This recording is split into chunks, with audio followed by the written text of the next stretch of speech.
नमस्कार। आप सुन रहे हैं मनमोहक हिंदी कहानी अपराध बोध। अपना घर या किराए का मकान, दोनों ही में हम अपने परिवार के साथ रहते हैं, लेकिन कितना फ़र्क है दोनों में। अपने घर को हम चाव से सजाते हैं और किराए के मकान में समय बिताते हैं। किराए के मकान सा लगने लगा है मुझे हमारा रिश्ता। कितने मान से सहेजा था मैंने उसे, कोना कोना सजाया था मन भर के, इतना ख्याल रखा था उसकी सार संभाल का मानो अपने हाथों से बनाया घर हो। मैं तो घर और मकान के बीच का फ़र्क भूल ही गई थी, पर अब अचानक मकान खाली करने का मन क्यों होने लगा? क्यों मैं उसके व्यवहार से आहत हूँ? जो कुछ हो रहा है इसमें उसका तो कोई दोष नहीं। उसने मुझे मकान खाली करने के लिए कभी नहीं कहा, लेकिन वादा भी तो नहीं किया था मुझसे कि ये मकान मेरे नाम कर देगा। मेरा दिल भारी उथल पुथल में डूबा था। कभी रोना आ रहा था तो कभी गुस्सा। मन उदासी के गर्त में जा गिरा। ध्यान भटकाने की कोई भी तरकीब काम नहीं आ रही थी। घड़ी घड़ी ध्यान फ़ोन की तरफ जा रहा था, लेकिन ये फ़ोन है कि बजने का नाम ही नहीं ले रहा। न उसका कोई कॉल न मैसेज। कितनी ही बार मैसेंजर को टटोला, हर बार उसका स्टेटस बस कुछ ही मिनट पहले का लास्ट सीन दिखा रहा था। एक दो बार तो वह ऑनलाइन भी दिखा। मैं बेबस थी, चाह कर भी अपनी तरफ से फ़ोन करने की पहल नहीं कर पा रही थी। यही अलिखित समझौता था हमारे बीच की। यह रिश्ता हमारे अन्य व्यक्तिगत रिश्तों के आड़े नहीं आएगा। हालांकि मन ऐसे किसी भी तरह के तर्क को नकारता हुआ बार बार मोबाइल की तरफ लपक भी रहा था, लेकिन कमबख्त दिमाग का क्या करूं, जो हर बार कॉल या मैसेज करने को आतुर मेरे हाथों को रोक लेता है। व्यस्त तो नहीं है, होता तो ऑनलाइन कैसे आता। सारी दुनिया के लिए समय है उसके पास, बस मेरे लिए ही फुर्सत नहीं। कभी कभी तो लगता है जैसे मैं उसके लिए फुर्सत का टाइम पास हूँ। जब कोई काम नहीं तो लगा लिया मुझे फ़ोन, मतलब ही कहीं का। सोचते हुए मैंने उसे कोसा, माना कि व्यस्तता के चलते लंबी बात नहीं कर सकता, लेकिन मैसेज तो कर सकता है ना। जानता तो है कि संपर्क न होने पर मैं कितना परेशान हो जाती हूँ। मेरी परवाह हो तब ना। मेरा उसे कोसना जारी था, पर हैरानी की बात तो ये है कि मैं उसे कोसी क्यों रही हूँ। नाराज़गी या मनमुटाव जैसा कुछ भी नहीं है, किंतु फिर भी पूरा एक सप्ताह हो गया हमारी आपस में बातचीत हुए।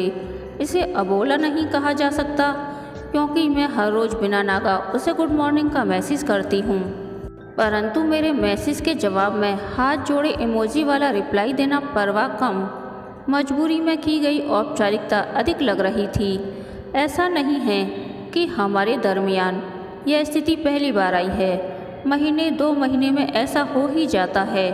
ऐसा तब होता है जब वह अपने दोस्तों के साथ आउटिंग का प्रोग्राम बनाता है, और जब भी ऐसा होता है मैं उखड़ जाती हूँ। वे कुछ दिन मेरे लिए बहुत कष्टदायी होते हैं। जी जलता है, मन कुढ़ता है, कहीं राहत नहीं मिलती तो बैठकर उसे कोस लेती हूँ, लेकिन अब लग रहा है जैसे नाहक ही उसे कोस रही हूँ।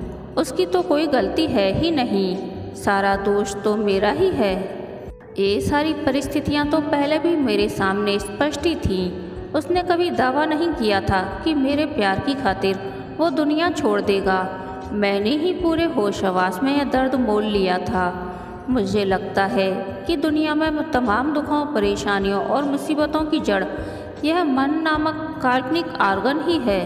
यह शरीर का वो अदृश्य हिस्सा है जो बेशक दिखाई नहीं देता, किंतु हमारी दिनचर्या को पूरी तरह से प्रभावित करता है। शरीर की हर गतिविधि इसी के नियंत्रण में रहती है, और हमारे हर क्रियाकलाप पर इसके मूड का असर साफ नजर आता है।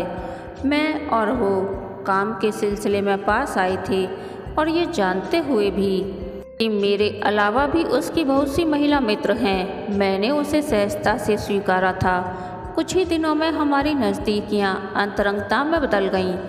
हम नई पीढ़ी के प्रतिनिधि हैं। हमारी इस जगत में साथ पढ़ने या नौकरी करने वाले अकेले जोड़ों में इस तरह की नज़दीकियाँ बहुत ही सामान्य सी बात है।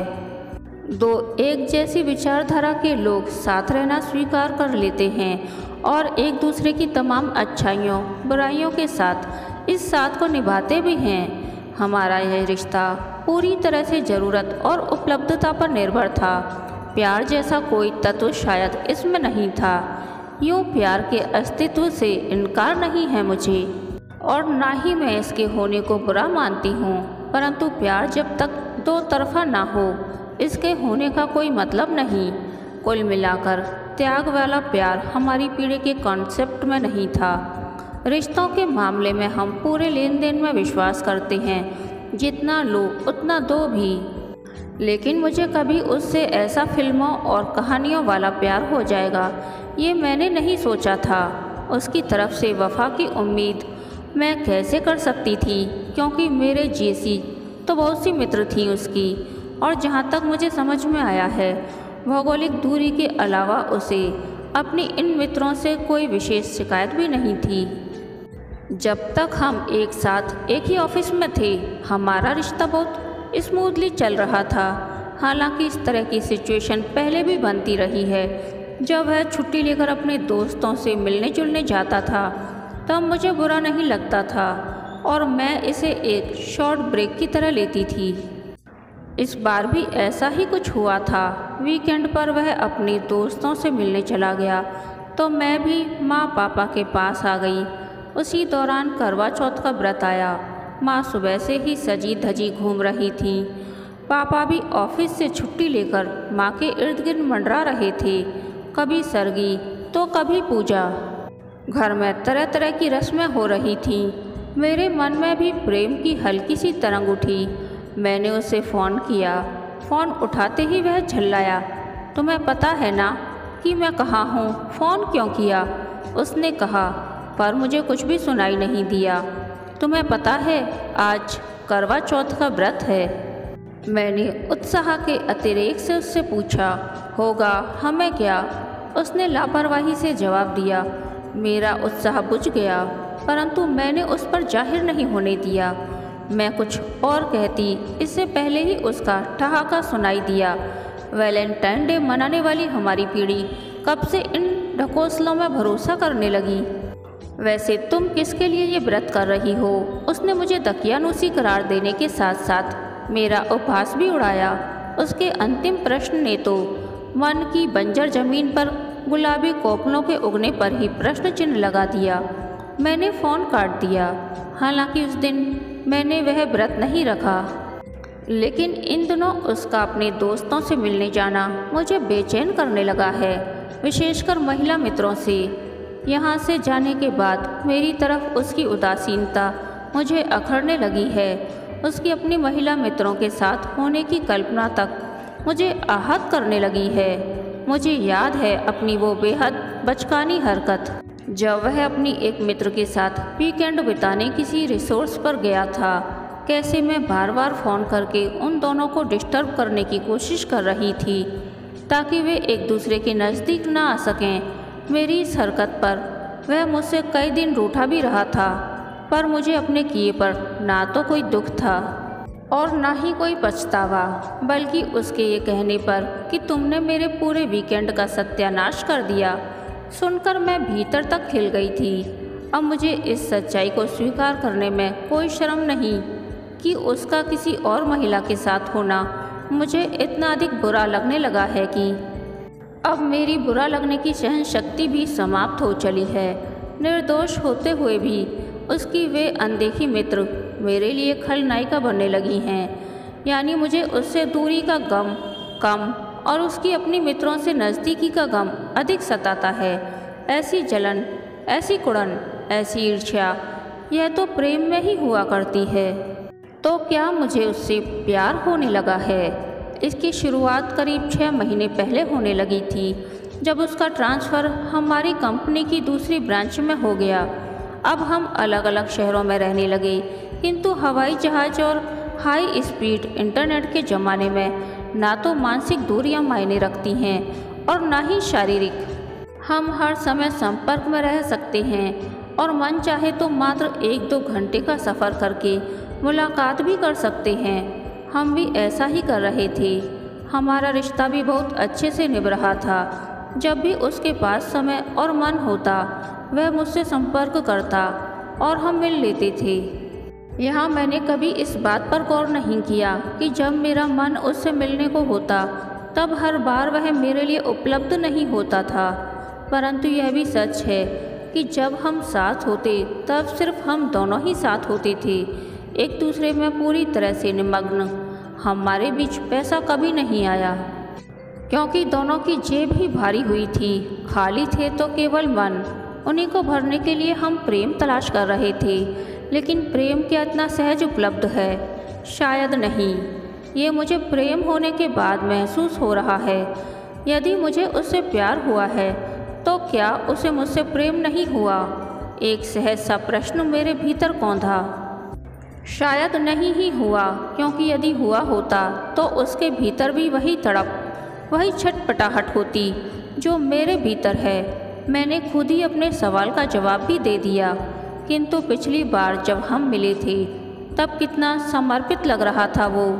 मुझे एक पल को भी ये एहसास नहीं होने दिया कि मैं उसकी कोई नहीं। मेरा कितना ख्याल रखा था, कितना खुश भी था मेरे साथ। मैंने फिर से प्रश्न किया, पर उसका जवाब भी मेरे पास तैयार ही था। मेरे साथ खुश होने का मतलब ये भी तो नहीं कि वह अपनी अन्य मित्रों के साथ खुश नहीं है, या फिर मेरे लिए उन्हें छोड़ देगा। हो सकता है कि वह बाकी दोस्तों के साथ भी ऐसे ही प्रेमपूर्ण व्यवहार करता हो जैसे मेरे साथ, और वैसे भी तब वह भी फ्री भी तो था ना। मैंने प्रश्न के मुंह पर प्रश्न ही दे मारा, लेकिन वो समय भी तो उसने खास मेरे लिए ही निकाला था ना। मैंने अपनी पैरवी की, किंतु मैं खुद भी महसूस कर रही थी कि मेरी ये दलील कितनी कमज़ोर है। वही तो मैंने कहा, वो फुर्सत में था और मैं उसके लिए फुर्सत का टाइम पास हूँ। सच्चाई उगलकर मैं अपने आप पर व्यंग से मुस्कुरा दी। आईना मेरे सामने था और मेरे प्रश्नों का उत्तर भी। अगर हमारा रिश्ता किराए के मकान जैसा ही है तो मुझे भी उसे किराए के मकान ही समझना चाहिए ना। क्यों मैं उसे अपना घर समझ रही हूँ? ठीक है कि हर एक की किस्मत में अपना घर नहीं होता, तो क्या हुआ?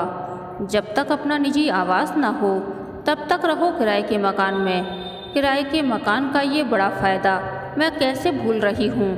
जब पसंद ना आए, मकान मालिक से न बने या कोई अन्य बेहतर विकल्प मिल जाए, ना निभे, तो भी हम किसी मनमुटाव के साथ अलग नहीं होते, बल्कि हम तो ब्रेकअप को भी सेलिब्रेट करते हैं। कहने को तो हम बहुत कुछ कह देते हैं, परंतु ये सब क्या इतना आसान होता है? नहीं। जिंदगी के यू टर्न बहुत मुश्किल होते हैं। किसी दूसरे को हिम्मत देना और वैसे ही हिम्मत खुद अपने लिए जुटाना, दोनों में ज़मीन आसमान का फ़र्क होता है। किसी रिश्ते का जोड़ना जितनी खुशी, आह्लाद और ऊर्जा देता है, उसका टूटना उतनी ही निराशा, हताशा और अवसाद। लेकिन यह भी सच है कि हर दुख की एक एक्सपायरी डेट होती है और एक चरम भी। उसके बाद इसमें खुद ब खुद गिरावट आने लगती है। लेकिन उस चरम तक पहुंचने की प्रक्रिया भी तो कम कष्टदायक नहीं होती। कतरा कतरा खुद को खत्म करने जैसा ही तकलीफदेह होता है। किंतु मैं अब उस चरम को पाने के लिए प्रतिज्ञाबद्ध थी। इन दिनों उस पर ना तो मुझे गुस्सा आ रहा था और ना ही नाराज़गी। अब मुझे उसके फ़ोन कॉल या मैसेज का इंतज़ार नहीं रहा। कभी करे तो ठीक और ना करे तो भी मुझे कोई शिकायत नहीं रहती। ना मैं उसे फ़ोन कर रही थी और ना ही उसके ना करने पर उसे कोई उलाहना दे रही थी। ठंडापन तो नहीं आया था हमारे बीच, लेकिन अब मैं झुलस भी नहीं रही थी। हमारा रिश्ता, जो कभी मुझे इस बात के तार सा मजबूत लग रहा था, अब धागे सा कच्चा लगने लगा।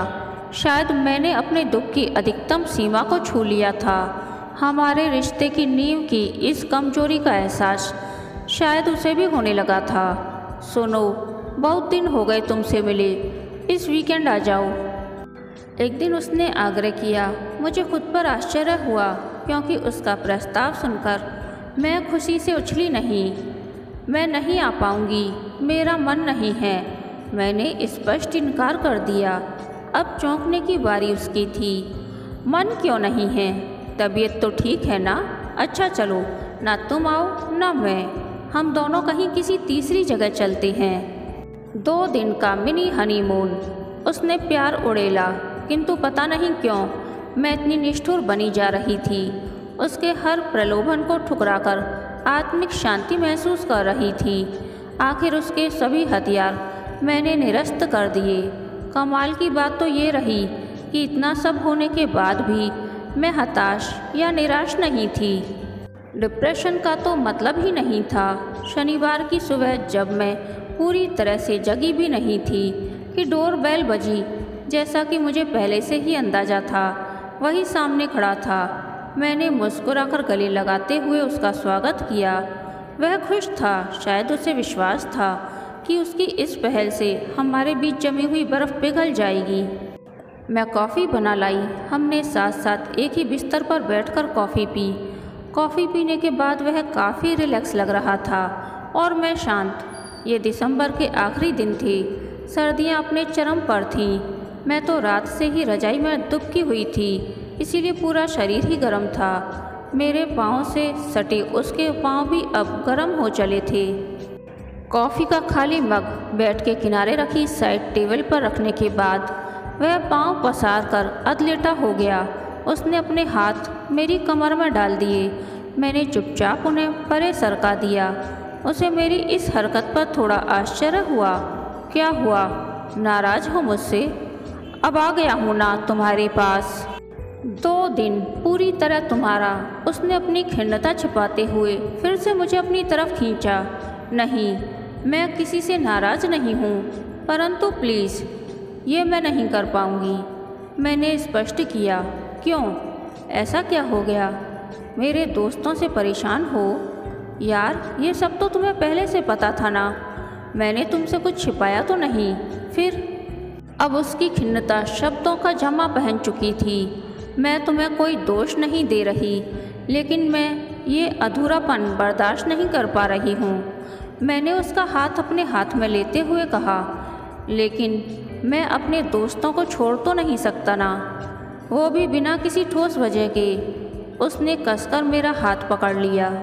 मैंने कब कहा उन्हें छोड़ने को? छोड़ना चाहिए भी नहीं, दोस्त है वो तुम्हारी। मैंने संजीदगी से कहा। तो फिर तुम्हारा ये निर्णय? उसकी आंखों में प्रश्न झिलमिलाए। पहले मुझे लगा था कि मैं एक आधुनिक लड़की हूँ और प्रेम प्यार जैसे शब्द हमारी पीढ़ी के लिए नहीं बने हैं। मैं निश्चिंत थी कि तुम्हें किसी के साथ शेयर करने में मुझे कोई दिक्कत नहीं होगी, किंतु अब मुझे यह एहसास हो गया है कि स्त्री चाहे कितनी भी आधुनिक क्यों ना हो, प्रेम के मामले में हमेशा दकियानूसी ही रहेगी। मुझे यह रिश्ता छोड़ना मंजूर है, लेकिन बांटना नहीं। मैं जिसे भी दूँ अपना पूरा प्यार देना चाहूँगी और लेना भी। एक दोस्त होने के नाते तुम्हें भी यही सलाह दूँगी। तुमसे दोस्ती से आज भी इनकार नहीं है, पर तुमसे प्यार नहीं कर पाऊँगी, और प्यार नहीं तो ये सब भी नहीं। कहते हुए मैंने उसे सहज गले से लगा लिया। मेरे हाथों पर उसकी पकड़ कमज़ोर पड़ने लगी थी। मैं नहीं जानती कि उसके दिल पर क्या बीत रही थी, परंतु मैं स्वयं को बहुत हल्का महसूस कर रही थी और अपराध बोध से मुक्त भी। मैंने किराए के मकान को खाली करने का फैसला कर लिया था। रिश्ता वो नहीं जिसे दुनिया को दिखाया जाए, सच्चा रिश्ता वो है जिसे दिल से निभाया जाए। कहानी के अंत तक बने रहने के लिए धन्यवाद। यह कहानी आपको कैसी लगी प्लीज़ कमेंट करके बताइए।